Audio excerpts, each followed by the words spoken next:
আরেক রাকাতের মধ্যে ধরে নেওয়া যাক যে আমরা সূরা ইখলাস তেলাওয়াত করি। এটা তো একবারে ছোট সূরা, কুল হুয়াল্লাহু আহাদ আল্লাহুস সামাদ লাম ইয়ালিদ ওয়া লাম ইউলাদ ওয়া লাম ইয়াকুল লাহু কুফুয়ান আহাদ। কি এই সূরা তো আমরা পড়ি, দুইটা সূরা আমরা মিলাচ্ছি।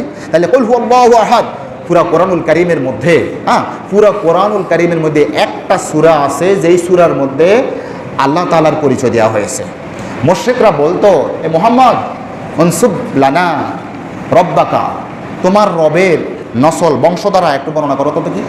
আল্লাহ রাসূল আলাইহিস সালাতু ওয়াস সালামের উপর তখন এই সূরাটা নাজিল হয়েছিল। কুল হুয়াল্লাহু আহাদ, বলুন আল্লাহ রাব্বুল আলামিন এক, আল্লাহুস সামাদ, তিনি বেনিয়াজ, তিনি অমুখাফিকি, কারো মুখাফিকি নন। লাম ইয়ালিদ ওয়া লাম ইউলাদ, তিনি কাউকে জন্ম দেন না, তিনি জন্ম নেননি, তিনি জন্ম দেনও না, তিনি জন্ম নেননি। ওয়া লাম ইয়াকুল লাহু কুফুয়ান আহাদ, তার সমকক্ষ আর কেউ নেই। আমরা এই কথাগুলো সূরা ইখলাসের মধ্যে পড়ি। সূরা ইখলাস সম্পর্কে কয়েকটা কথা বলি। একজন ব্যক্তি দেখলো যে আরেক বেটা সারা রাত ধরে কুল হুয়াল্লাহু আহাদ আল্লাহুস সামাদ লাম ইয়ালিদ ওয়া লাম ইউলাদ ওয়া লাম ইয়াকুল লাহু কুফুয়ান আহাদ, এক সাহাবী এটা শুনছে যে আরেকজনই এটা পড়তেছে রাত্রে। তো যেই সাহাবী শুনেছে ওই সাহাবী আল্লাহর রাসূলের কাছে আসলেন, এসে বললেন, ইয়া রাসূলুল্লাহ, ওই যে সাহাবী, একজনের নাম বললো আব্দুর রহমান, ওই সাহাবী ইনি এই সূরা এটা পড়তেছেন। আর এটা বলতে যাইয়া এই সাহাবী যিনি শুনেছেন আল্লাহ রাসূলকে বলতে গিয়ে তিনি মনে হচ্ছে যে এটা করে সূরা ইখলাসকে একবার খুব কম গণ্য করলেন, মানে এটা কোনো তত বেশি দামি নয়, এই জাতীয় উপস্থাপন করলেন। আল্লাহ রাসূল বলছেন, কি ব্যাপার, তুমি তো এটাকে ছোট মনে করতেছো। ওয়াল্লাযী নাফসি বিয়াদিহি, আমি মুহাম্মদ সাল্লাল্লাহু আলাইহি ওয়াসাল্লামের প্রাণ যার হাতে, আমি তার শপথ করে বলছি, আন্নাহা লা তা'দিলু সুলুসুল কুরআন, কোরআনুল কারীমের 1/3 সওয়াব আল্লাহ রাব্বুল আলামিন সূরা ইখলাসের মধ্যে দিয়ে দিবেন। কোরআনুল কারীমকে আপনি কত দিনে পড়তে পারবেন বলেন? আপনি শুধু কুল হুয়াল্লাহু আহাদ আল্লাহুস সামাদ লাম ইয়ালিদ ওয়া লাম ইউলাদ, এটা কোরআনুল কারীমের 1/3 সমপর্যায়ের, বলুন না সুবহানাল্লাহ। আল্লাহ রাসূল আলাইহিস সালাতু ওয়াস সালাম একদিন সাহাবাদেরকে বললেন, ক্বালা নবী সাল্লাল্লাহু আলাইহি সাল্লাম লি আসহাবিহি আয়াজিজু আহাদুকুম আন ইয়াকরা সুলুসুল কোরআন ফি লাইলাতিন। একদিন আল্লাহ রাসূল সাহাবায়ে কেরামকে বললেন, আমার সাহাবায়ে কেরাম, তোমরা কি প্রত্যেক রাতে কোরআনুল কারীমের 1/3 মানে 10 পারা পড়ে ঘুমানোর জন্য কে কে সক্ষম আছো বলো তো দেখি? এটা আল্লাহ রাসূল সাহাবায়ে কেরামকে বললেন। ফাশাক্কা যালিকা আলাইহিম, সাহাবায়ে কেরামের নিকটে খুব কঠিন মনে হলো। কি ব্যাপার, আমরা যদি 10 পারা পড়ে যদি ঘুমাইতে যাই তাহলে ঘুমাইতে যাওয়া লাগবে না, কখন ঘুম যাবো? 10 পারা পড়তে তো অন্তত 3-4 ঘন্টা লাগবে, 5 ঘন্টা লাগবে, ঠিক আছে? তো এতক্ষণ পর্যন্ত 10 পারা পড়ে আমরা ঘুম যাবো কতক্ষণে? তো এই জিনিসটা তাদের নিকট খুব কঠিন মনে হলো। ফাকালু আইয়ুনা ইয়াতিকু যালিকা ইয়া রাসূলুল্লাহ, বললেন, ইয়া রাসূলুল্লাহ, আমাদের মধ্যে কেই বা এত সক্ষম যে 10 পারা কোরআন পড়ে ঘুম যাবো? আমাদের মধ্যে কেউ সক্ষম নয়। আল্লাহ রাসূল বলছেন, ফাকালা আল্লাহু আল ওয়াহিদ as-সামাদ সুলুসুল কোরআন, অর্থাৎ কুল হুয়াল্লাহু আহাদ আল্লাহুস সামাদ লাম ইয়ালিদ ওয়া লাম ইউলাদ ওয়া লাম ইয়াকুল লাহু কুফুয়ান আহাদ, এটা পড়ে তুমি ঘুম যাইবা। 10 পারা কোরআন পড়লে যে সওয়াব হবে আল্লাহ তাআলা তোমার আমলনামার মধ্যে সেই সওয়াবটা দিয়ে দিবেন। সুবহানাল্লাহ, একটু জোরে বলা উচিত, কি বলেন, ঠিক না? সুলুসুল কোরআন, কেউ বলেছেন সুলুসুল কোরআন মানে কোরআনুল কারীমের মধ্যে মোট 3 বিষয়ের আলোচনা আছে, তাওহীদ, রিসালাত, আখিরাত। এই সূরার মধ্যে তাওহীদ প্রসঙ্গে আলোচনা আছে, তো এটা দিয়ে আল্লাহ রাসূল বলছেন যে সুলুসুল কোরআন। আর কেউ বলেছেন যে কোরআনুল কারীমের মধ্যে যত আয়াত রয়েছে এটা 3 ধরনের, আহকাম, আর একটা হচ্ছে ওয়াদ এবং ওয়াইদ, আর একটা হচ্ছে আল আসমা ওয়াস সিফাত, আল্লাহ রাব্বুল আলামিনের নাম এবং সিফাতগুলো এই সূরার মধ্যে উল্লেখ আছে। এই জন্য আল্লাহ রাসূল বলেছেন সুলুসুল কোরআন। তাহলে দেখেন, আমরা সূরা কুল হুয়াল্লাহু আহাদ সূরা ইখলাস যখন পড়তেছি আমাদের কতগুলো সওয়াব হচ্ছে। এক সাহাবী ছিল এমন যে আল্লাহ রাসূল আলাইহিস সালাতু ওয়াস সালাম একটা সারিয়ার মধ্যে পাঠালেন, যুদ্ধের মধ্যে পাঠালেন। আন্না রাসূলুল্লাহ সাল্লাল্লাহু আলাইহি ওয়াসাল্লাম বাআসা রাজুলান আলা সারিয়াতিন ওয়া কানা ইয়াকরাউ লি আসহাবি ফি সালাতিহিম ফায়াখতামু বি কুল হুয়াল্লাহু আহাদ। তো অনেকগুলো সাহাবী এই দলের মধ্যে পাঠালেন, যুদ্ধের ময়দানে গেলেন। তো একজন ইমাম সাহেব ছিলেন, এক ইমাম সাহেব সবসময় তিনি নামাজ পড়াতেন।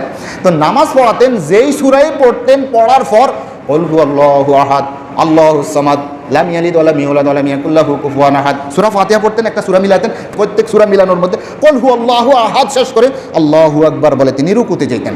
এই জিনিসটা ফালাম্মা রাজাউ যুকিরু যালিকা লিন-নবী সাল্লাল্লাহু আলাইহি সাল্লাম, যখন তারা ওই সারিয়া থেকে, ওই যুদ্ধের ময়দান থেকে যখন আসলেন, এটা আল্লাহ রাসূল আলাইহিস সালাতু ওয়াস সালামের কাছে উপস্থাপন করা হলো। ওয়াকালা সালুহু লিআইয়ি শাইইন ইয়াসনাউ যালিকা, তখন সাহাবাই কেরাম বললেন, ইয়া রাসূলুল্লাহ, আপনি তো এমন এক ইমাম সাহেব পাঠাইছেন, উনি সব রাকাতের মধ্যে সূরা মিলানোর পরে উনি কুল হুয়াল্লাহ পড়তেন।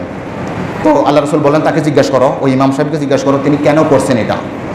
ফাসালুহু, সবাই মিলে ওই লোকটাকে জিজ্ঞাসা করলো, ওই ইমাম সাহেবকে জিজ্ঞাসা করলো, কী ব্যাপার আপনি পড়াইছেন কেন, আমাদেরকে সেই ইমামতি করছিলেন, কেন পড়াইছেন এটা সূরা ইখলাস সব রাকাতের মধ্যে। ফাকালা লি আন্নাহা সিফাতুর রহমান ফাআনা উহিব্বু আন আকরা বিহা, তিনি বললেন যে এটা হচ্ছে আল্লাহ তাআলার একটা রহমানের গুণাবলী এই সূরার মধ্যে আল্লাহ রাব্বুল আলামিন বলেছেন, তো এই জন্য আমি এই সূরাটাকে ভালোবাসি, এই জন্য পড়েছি।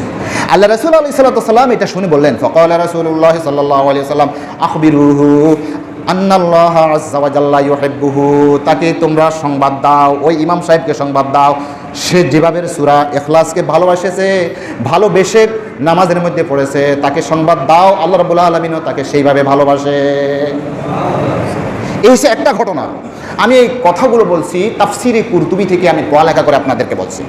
আরেকজন ইমাম সাহেব ছিল মসজিদে কোবা, মসজিদে কোবার একজন ইমামতি করতেন, তিনি প্রত্যেক রাকাতের মধ্যে ওই ইমাম সাহেবের শেষে পড়তেন সূরা ইখলাস, আর ইনি পড়তেন প্রথমে সূরা ফাতিহা পড়ার পরে কুল হুয়াল্লাহু আহাদ পড়ার পরে অন্য একটা সূরা মিলাতেন। সাহাবাই কেরাম আল্লাহ রাসূল আলাইহিস সাল্লাতু ওয়াস সালামকে বললেন যে হুজুর এমনি আপনার এই সাহাবী এইভাবেই পড়তেন।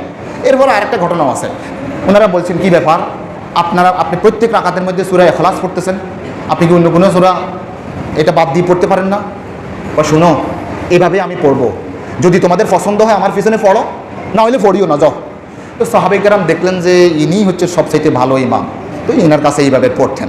ওয়া কানু ইয়ারাউনাহু আফজালাহুম ওয়া কারিহু আন ইউমাহুম গায়রাহু, তারা এটা চিন্তা করলেন যে আমাদের মধ্যে এখানে যে যত সাহাবী আছি সবচাইতে উত্তম তেলাওয়াত করেন আল্লাহ হচ্ছে এই ইমাম সাহেব, আচ্ছা উনি যেভাবে পড়ে পড়ুক, আমরা পরবর্তীতে আল্লাহ রাসূলের কাছে যাই এটা জিজ্ঞাসা করবো। এরপরে আল্লাহ রাসূল আলাইহিস সালাম যখন এটা শুনতে পেলেন, সাহাবায়ে কেরাম যখন বললেন, ইয়া রাসূলুল্লাহ, ওই যে কুবা মসজিদের ওই ইমাম সাহেব প্রত্যেক রাকাতের প্রথমে সূরা ফাতিহা পড়ার পরেই কুল হুয়াল্লাহ পড়তেন। এই কথাটা যখন আল্লাহ রাসূলকে যখন বলার পর তো আল্লাহ রাসূল বললেন যে আচ্ছা ঠিক আছে, জিজ্ঞাসা করেন তো দেখি উনি কি জন্য এই সূরাটা এভাবে পড়তো। তো তিনি বললেন, ইয়া রাসূলুল্লাহ ইন্নী উহিব্বুহা, ইয়া রাসূলুল্লাহ, আমি এই সূরাকে ভালোবাসি, এই জন্য এইভাবে আমি পড়েছি। তো আল্লাহ রাসূল বললেন, ফাকালা রাসূলুল্লাহ সাল্লাল্লাহু আলাইহি সাল্লাম ইন্না হুব্বাহা আদখালাকাল জান্নাহ, তোমার এই সূরা ইখলাসের উপর ভালোবাসাটা তোমাকে জান্নাতের মধ্যে প্রবেশ করাবে। সুবহানাল্লাহি ওয়া বিহামদিহি, সুবহানাল্লাহিল আযীম। আল্লাহ রাসূল আলাইহিস সালাতু ওয়াস সালাম একদিন বললেন, আন আনাস ইবনে মালিক রাদিয়াল্লাহু তাআলা قال আকবালতু মা'আন নবী সাল্লাল্লাহু আলাইহি ওয়াসাল্লাম ফাসামি'a রাজুলান ইয়াকরাউ কুল হুয়াল্লাহু আহাদ। একদিন আল্লাহ রাসূল আলাইহিস সালাতু ওয়াস সালামের সাথে আনাস রাদিয়াল্লাহু আনহু ছিলেন। তো তিনি যখন যাচ্ছিলেন, এক ব্যক্তি এই সূরাটা পড়তে দেখলেন, কুল হুয়াল্লাহু আহাদ। আল্লাহ রাসূল আলাইহিস সালাতু ওয়াস সালাম বললেন, ওয়াজাবাত। কুলতু ওয়া মা ওয়াজাবাত, আমি বললাম ইয়া রাসূলুল্লাহ, আপনি বলছেন ওয়াজিব হয়ে গিয়েছে। ওয়াজিব কি হয়েছে? আল্লাহ রাসূল বললেন, ওয়াজাবাতিল জান্নাহ, জান্নাত ওয়াজিব হয়ে গেছে এই লোকটা।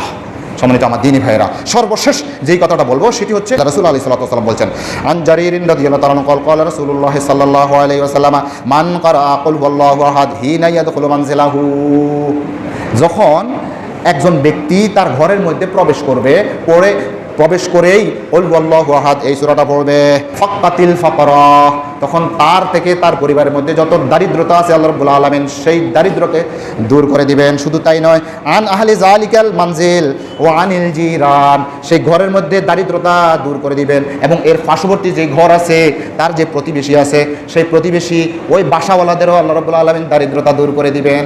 সুবহানাল্লাহি ওয়া বিহামদিহি। আমরা যখন পড়ছি কুল হুয়াল্লাহু আহাদ আল্লাহুস সামাদ লাম ইয়ালিদ ওয়া লাম ইউলাদ ওয়া লাম ইয়াকুল লাহু কুফুয়ান আহাদ, দেখছেন আমাদেরকে সূরা ইখলাস কি শিক্ষা দিচ্ছে আল্লাহ রাব্বুল আলামিন। আমাদেরকে নামাজের মধ্যে যেগুলো আমরা পড়ি সেগুলো বুঝে শুনে সেগুলো যেন আমরা আমল করতে পারি, আমাদেরকে সেই তৌফিক দান করুন, আমিন। আসসালামু আলাইকুম ওয়া রাহমাতুল্লাহি ওয়া বারাকাতুহু।